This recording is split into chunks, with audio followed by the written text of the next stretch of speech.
We're in the second week of Colts training camp, and guys are really starting to make their case for a significant role on the team. We'll tell you which players blew up on both sides of the ball on Wednesday. Let's get to it.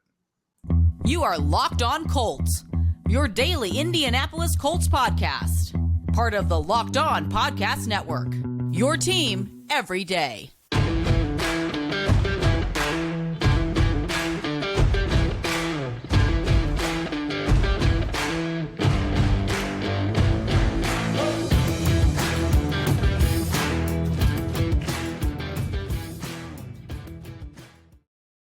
All right, Colts fans, thanks so much for tuning in and making us your number one listen of the day. This is your daily podcast covering your Indianapolis Colts, part of the Locked On Podcast Network, your team every day. This podcast is sponsored by BetterHelp. It's not a crisis line. It's not self-help. It's professional therapy done securely online, available to people worldwide. And they have a special offer for our listeners. Get 10% off your first month at betterhelp.com/lockedon. I'm Jake Arthur, joined as always by my partner, Zach Hicks here. It was scorching hot at Wednesday's practice. I'm pretty sure I had sweat through my shirt within 15 minutes of being there. And while some tempers flared and people got hot on the field, cooler heads did prevail. There were some absolute studs on both offense and defense. I was at practice again today, like I mentioned, and I have unloaded my daily notebook over at horseshoehuddle.com. So please check that out if you haven't already. This morning before practice, the Colts announced that they signed wide receiver DJ Montgomery, formerly of the Cleveland Browns and New York Jets, that he's kind of filling the extra spot left behind by John Hurst, who they had to place on IR yesterday. Guys who were not practicing today, wide receiver DeMichael Harris, offensive tackle Dennis Kelly, still running back Devontae Price, who's had a little nice showing so far. Linebacker Forrest Ryan, who we've obviously talked all about. You were probably distraught about that one there, Jake. Exactly. It was funny because he looks like just kind of a kid just standing there in his clothes on the side. It was kind of funny. And then defensive tackle Chris Williams, he's been out since the first practice. Kwity Paye, a little bit of a scare, got looked at by trainers on Tuesday. He was back full participant Wednesday, so nothing to worry about there, it seems. But before we get into who flashed on Wednesday, guys, big surprise for you. We're gonna talk about the discussion I had with the one and only Curtis Brooks on Wednesday. That's right, the man who was always mentioned on the show will kind of make his first appearance on it. We couldn't do video. It just wasn't going to work right after practice, and the audio was bad. There were fans right behind us. There was a freaking helicopter approaching the entire time. The audio was just not going to be good podcasting for you guys. So we'll just kind of hit the bullet points of what he and I talked about. Was sad we couldn't do video because I know my man Zach here really wanted to be in on that one. Dude, I wanted, we got to hit up the Colts PR. We got to say, look, let them just, it's a 10-minute call. That's all it is. He can even phone call into the show. It's fine. It works. You know, however it works for him. But you know what? He's here in spirit on this episode. Yeah. So I'm cool with it. I mean, look, our first Colts player guest is Curtis Brooks, unofficially, sort of. So kind of, we're pretty happy about it. If you guys want to see like the whole interview, I'm assuming you're going to do like an article on it too, Jake, on the Curtis Brooks audio, because I'm sure you can hear it when you listen. It's just not podcast audio. Right. Yeah. No, that'll probably come out later this week when we get that done. Practice has still got me in a bind here. But no, just kind of some of the main points we talked about. So he's really hot coming off this last year, Cincinnati. Just really kind of jumped off the tape, and it was kind of like where did this come from type of thing. He said, he kind of shook his head and said he's been asked that a lot, and that makes a lot of sense because one of the main reasons he was a late round pick was because it was just kind of that 1 year of productivity. But he said, 2020, a COVID year, he only got to play in 6 games, and he was kind of playing injured throughout that time. And he said he had actually kind of figured some things out back in 2020, but he just didn't get the opportunity and the reps because of those injuries and the limited games to put it all out there. So 2021 is when he actually got on the field, got to put a whole season together. And that was what we saw there. So he really could have had 2 years of it, if not for all of that interruption. Yeah. So that made a lot of sense. Yeah. That was a question I wanted you to ask him when you and I were talking about, beforehand. And the main reason why I'm always so curious about those things, right? Those quote unquote 1 year wonders. I'm not going to say he was a 1 year wonder. He was productive his whole career, but it really, he had his career high in tackles for loss, sacks, overall tackles, playing time, all hit career highs as a senior. But the reason why I want to ask is, we live in this analytics world where there's the dominator ratings and the early breakout ratings and stuff like that. And it makes sense in a vacuum. If you were performing really well at 18 years old, you're going to probably be a good NFL player because you're already playing well in college at 18. But sometimes there's a lot of circumstance that goes into it. Sometimes guys are just late bloomers. Sometimes the coaching scheme doesn't really fit until they're a senior. Sometimes they don't get their weight down to where they want to be. Sometimes they don't figure out how to rush the passer until they're older or something like that. So I always like to ask guys, was it a body thing? Was it a training thing? Was it a plan of attack thing? And for Curtis Brooks, you could see it a little bit in 2020, but 2021, he was a different player. So it's always cool to see how guys were able to flip that switch and go from, decent college player to, oh, wow, this is an NFL caliber player. Yeah, he just kind of got his plan of attack and how he wanted to set things up and set up blockers a certain way. Got that figured out, but didn't get to show it. And, one of those things, he's moving into a new scheme. You had mentioned coaching plays a big factor. It's a big opportunity here with a new coordinator and Gus Bradley, new defensive line coach. We've seen him do a couple new things. Like he's lined up at the big end, the left end, the last couple days. And I asked him about that. I was like, is that something you pushed for or something they just thought you would be able to do? And he said it was a little bit of both. He kind of wanted to get on the field as much as he could. He said he could do it. And they were like, I think you might be able to do this. So they've kind of thrown him out there, and it's so far it looks pretty good. And one of those guys behind all that is new D-line coach Nate Ollie, obviously. And I just kind of got see what his impression was of him. And the first thing he said was, high energy. He Nate Ollie's a former player himself, kind of a rising star in the defensive line coaching ranks at the moment. And even though this is his first opportunity as a defensive line coach, he's had that buzz with the systems he's been in. But he said, I could tell right away what type of player he was when he was actually playing, that high energy, rah guy, keeping everyone together. A perfect fit with the Colts. You and I talk about the type of guys that the Colts like to get, especially on defense all the time. Yeah. No, that's interesting because, Curtis Brooks, he was a guy who came in kind of at that tweener weight, that, 270s, 280s type. And for a defensive tackle, that's, it's kind of tweener-ish. And it's funny because the old big ends of Gus Bradley's past, that would be the perfect big end right there, the 270s, the 280s.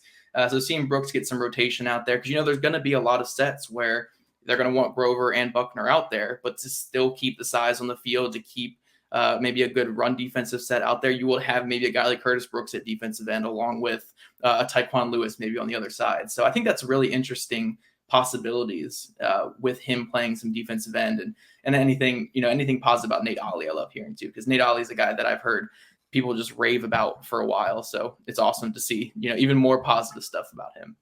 Yeah, I don't feel like I hear anyone talking about Ollie just in passing. It's always they've got to get a few nuggets about him in there. Like, people really like that guy. And Curtis is another one of those guys where you got a chip on his shoulder.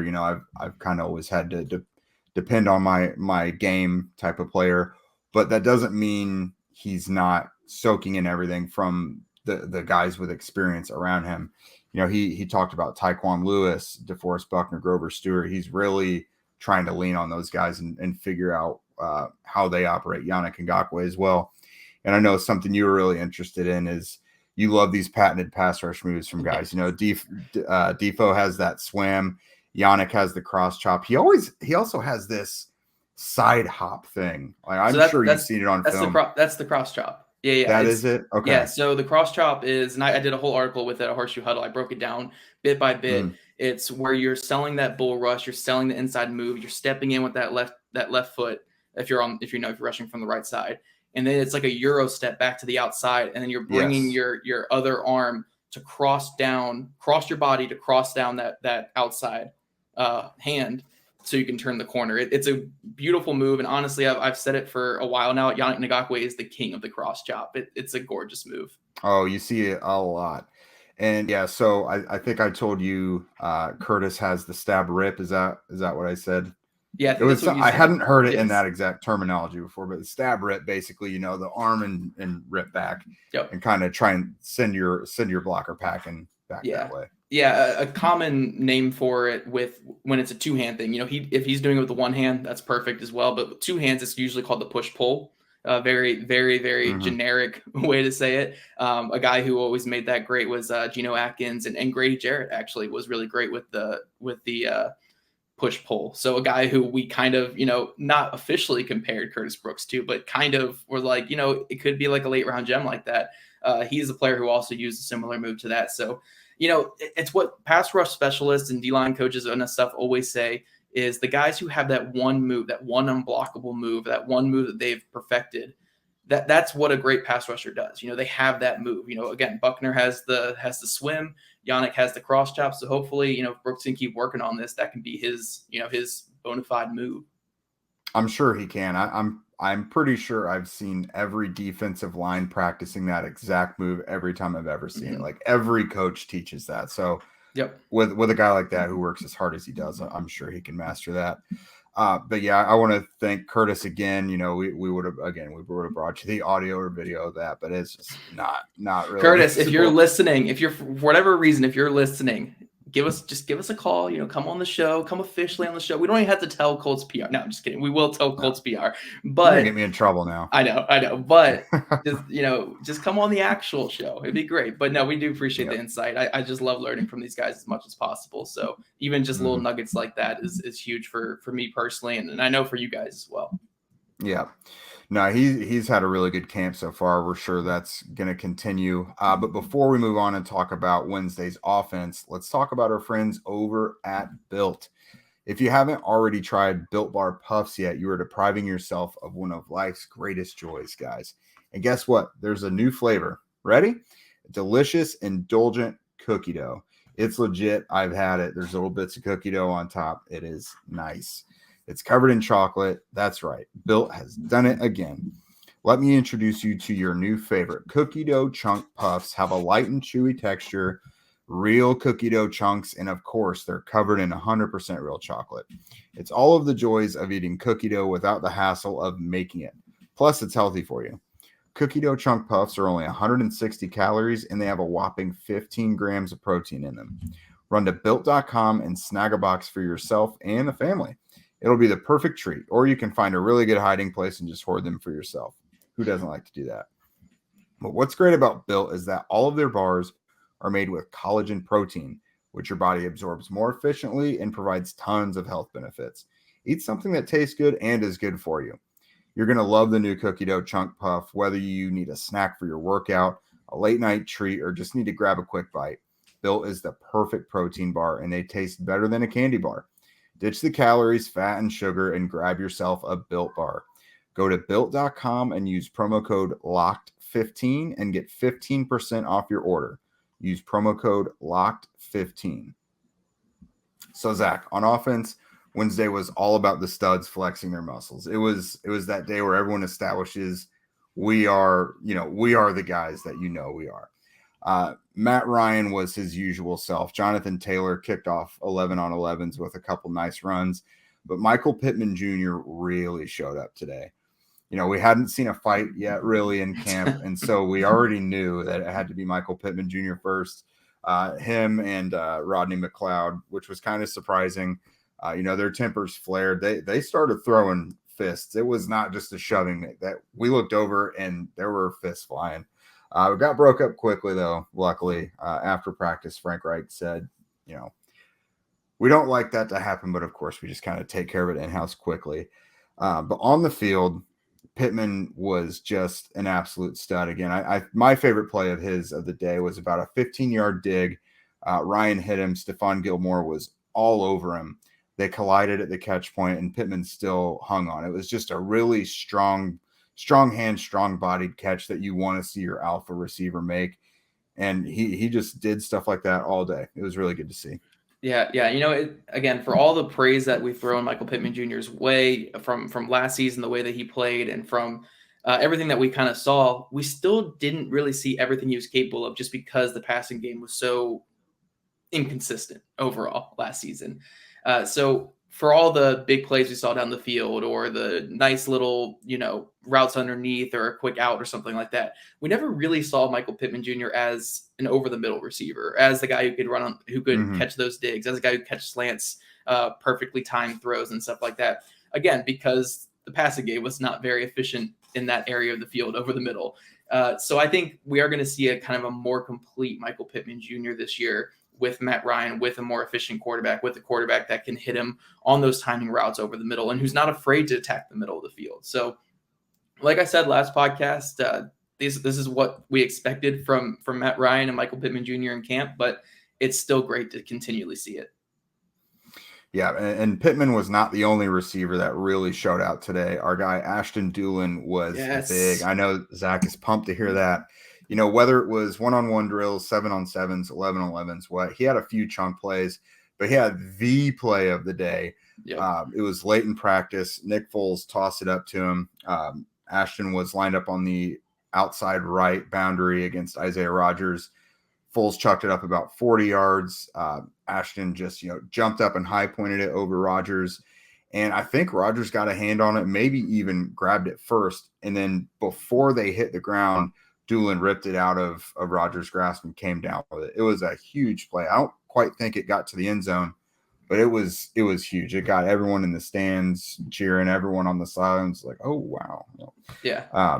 Huge play from Dulin. It was a great punctuation on a really nice day for him overall. Yeah, no, and the Colts social media did just post that on Twitter. So if you guys want to see the video, it's actually a great video. They slowed it down, they zoomed in on it, so you can kind of see everything with it. But yeah, he high pointed it really well. He went up, and he got a great vertical on his jump there, great timing. And he just took it away from Isaiah Rodgers. Again, you would like to see Rodgers play a little tougher through the catch point. We've talked about that before, but to stay on the positive side, talk happy about training camp, Ashton Dulin, man. And the great thing is you could see the little strides he had been taking as a receiver last year. You could see him. He's actually he kind of came into the Colts a couple years ago as like an athlete that just happened to play receiver. He didn't really look like a wide receiver out there. Last year, you could kind of see it. It's like, okay, he still looks a little awkward. He still looks a little clunky, but he looks like a receiver. And now from everything we've seen in camp, from the clips we've seen, from everything, he is turning that corner. He's becoming a real receiver. And now it's not like, oh, I guess Ashton Dulin will be the fourth receiver. It's like, okay, Ashton Dulin's taking this fourth receiver spot, and he's not going to give it up. So, you guys know me. I've been a big Ashton Dulin fan for, 4 years now, 3 years now, whatever it's been. But I love watching this game, and I love watching young players grow. And we're kind of seeing that right before our eyes, seeing an athlete turn into a wide receiver. Yeah, and because of that athletic background, he's a height, weight, speed guy, he's always been able to flash those big plays, but I've just really noticed him getting more consistent. He's the type of guy that can do something every day now, and that's going to go a long way for his NFL prospects. But someone I really wanted to touch on quickly before we move on was Kylen Granson. He had really just started to fade into the group. I don't want to be too hard on him, but he just hadn't stood out in any way leading up to today. And literally, we're kind of having a conversation on the sideline, like where does Granson rank on the depth chart right now? And then literally like 5 seconds after we said that, he caught 4 straight balls from Matt Ryan. Like we went from, I could only recall really 1 catch from him throughout camp to he caught 4 straight. It felt like one of those things where they were like, we haven't got him very involved. We need to make it a point to do that or build his confidence. It seemed very intentional because he just doesn't catch 4 straight balls ever, and they were doing it. One of them, it looked like a shovel pass at the time, but I think after practice, Frank called it a fullback dive, which I think we saw with him last year as well, either in the preseason or regular season. But I know that wasn't the first time we saw a carry from him. But no, they seem to be intentional about getting him the ball today. Yeah, he's the most fluid. He's the best route runner in the tight end group just because of his size and his speed. I mean, he's definitely a mismatch that can be used as a tight end. So it's good to see him more involved. And I think he will have a good role come this season. But yeah, guys, that's all we have for the offense here. But before we jump into the defense, we got to talk about our sponsor. This podcast is sponsored by BetterHelp. I don't know about you guys, but when it seems like there's too much to do and not enough time in the day to accomplish it all, it's easy to get overwhelmed and shut down. It's happened to me many, many times. It's always helpful to have someone you trust to turn to and help talk you through it. Life is full of twists and turns, and it's important to show up to yourself through it all. BetterHelp Online Therapy will assess your needs and can match you with your own licensed professional therapist in less than 48 hours. Personally, guys, just for me to kind of go into myself here, I've struggled with anxiety, depression, a lot of stuff in my life. I've been to therapy maybe 4 or 5 times, and maybe only for like months at a time. But, just those little times in therapy have helped me a lot, and it's not a crisis line going through therapy and stuff like that. It's not you being weak or anything like that. It's just a way to help and get you back on track. So this is the same way, BetterHelp. It's not a crisis line. It's not self-help. It's professional therapy done securely online, available to people worldwide. You can log into your account anytime and send a message to your therapist. You can schedule weekly video or phone sessions so you don't have to be on camera if you don't want to. And getting therapy every week is as easy as a few clicks on your laptop or phone. I know that's something that probably would have helped me stick with therapy back when I was younger, just the ability to do it from home. So again, BetterHelp is a very efficient way for the working type of person. With therapy, it can take a few tries to get the right fit for you, like I just mentioned with me. Mm-hmm. BetterHelp makes it easy and free to change therapists if needed. And they have a special offer to our listeners. Get 10% off your first month at betterhelp.com/lockedon. That's 10% off your first month of online therapy at betterhelp.com/lockedon.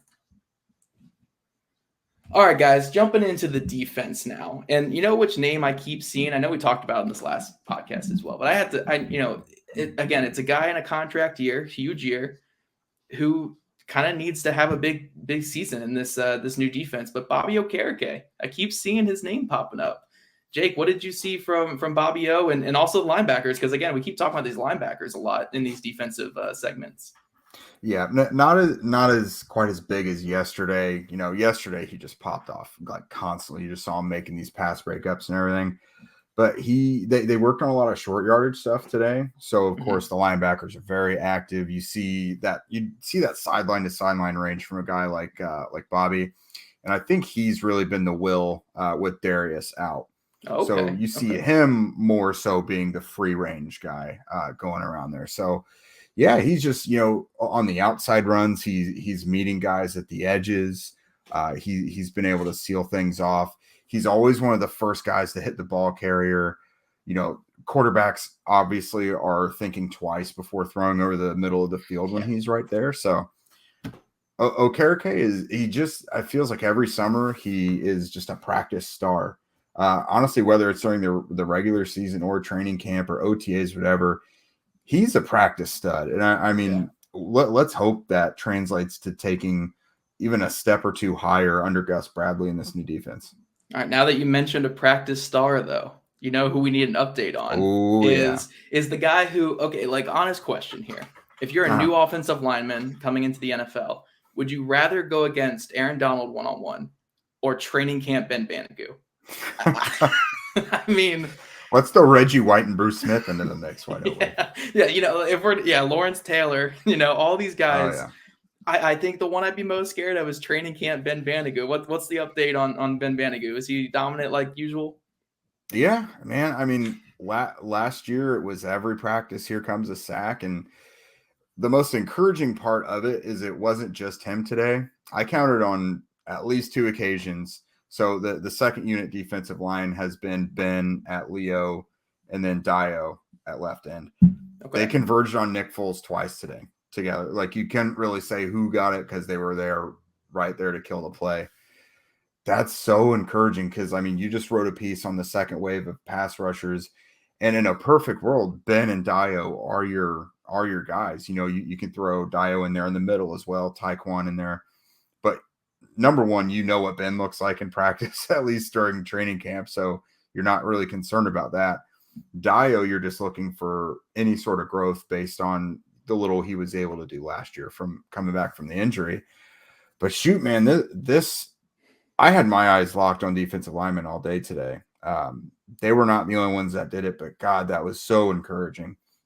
Another guy, Yannick Ngakoue, he's done well throughout camp, but I feel like in particular these last 2 days, he had another sack or two today. He's really been getting past Matt Pryor in the 11-on-11s, really flushing Matt Ryan out of the pocket. That cross chop we mentioned where he just like the Euro step past the tackle. That's a deadly move, man. I think he's perfected it. Tough. I'm telling you, it is insane just how tactical he is with that. Like, I don't know how you block it because it's such a great setup. He does everything right. You can tell that he's worked on it tirelessly for years and years. But ever since he came into the league, that's been his go-to move. And honestly, I would say, I don't want to say like a majority of his 55 sacks in his career have come off of it, but like I would say a really healthy chunk of it have been that move. I really want to see Quiddy and Banogu be able to adopt that move with their athleticism and Ben. That would be nice. Let's see. Yeah. Oh, there was also an Ifeadi Odeyingbo sighting today. Okay. Because lately I've been kind of thinking too, you and I had an episode or a segment of an episode that was Ben versus Odeyingbo, and Ben was leaving him in the dust. Right. Not that Odeyingbo hadn't done anything. It just, he wasn't doing as much at the rate as Banogu. He had a sack today on Sam Ehlinger. Sam will always just like take off and run if someone gets to him. So you knew that someone got to Sam because he took off for a 30-yard run down the sideline. But no, Odeyingbo had a sack today too. It was really good for the starting defensive ends and the depth all the way through. I was really into the linemen today. It was good to see. That's good. Again, like you mentioned, I wrote a whole piece on how that second wave is so important for this pass rush. Everything that this pass rush wants to do, you can't have Yannick Ngakoue and Kwity Paye wearing out down the stretch. We saw the whole defense wear out last year down the stretch, from the front to the back. Whole everybody. Right, the whole everybody. I mean, we saw what happened against the Jaguars. We saw towards the end of the Raiders game as well that defense was wearing down. So just having capable backups, having capable rotation guys is going to be big. So again, Ben Banogu every year is outstanding in camp. Hopefully we finally get to see him play a little bit come regular season this year. But him, Tyquan Lewis, Dayo Odeyingbo, Ifeadi Odeyingbo, I mean, those are guys that you want to see, maybe not get 500 snaps this year, but, 200, 300, around there, like just good rotational snaps. You want to see those guys in the field. So it's always great to see them standing out in camp. Yeah, I am super intrigued at this point now, just on roster predictions and see how many defensive linemen they keep, how many have, tackles and ends. It's all a hodgepodge now because guys are really starting to pick up. Yeah. But before we move on from that, the last guy I wanted to point out again, got to have a Julian Blackmon appreciation post.